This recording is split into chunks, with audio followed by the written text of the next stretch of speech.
A man accused of kidnapping two Coos Bay girls last July to take them to a North Bend park for sex is now getting his day in court.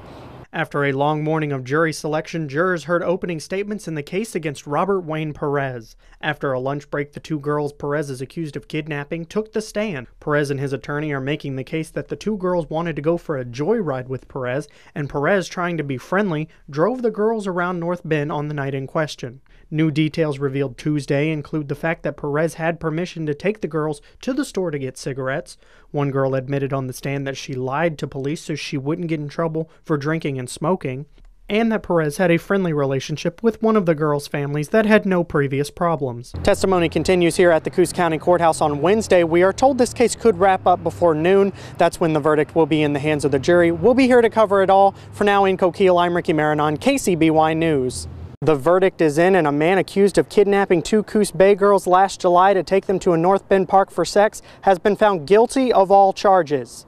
Robert Wayne Perez held his head in his hands as the verdict was read and began to cry after being found guilty on all charges against him. It took a jury only 2.5 hours and a lunch break to convict Perez.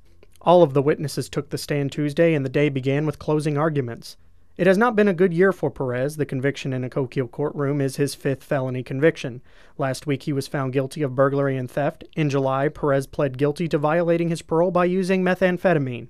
And earlier this year, he was convicted of drug possession. Once again, that verdict is guilty as charged for Robert Wayne Perez. He is due back here in court for sentencing on October 1st. It's important to note that 2 verdicts were given out today, one on the criminal charges, 2 on whether Perez actually knows he committed wrongdoing. The jury also found him guilty on that. In Coquille, I'm Ricky Maranon, Kcby News.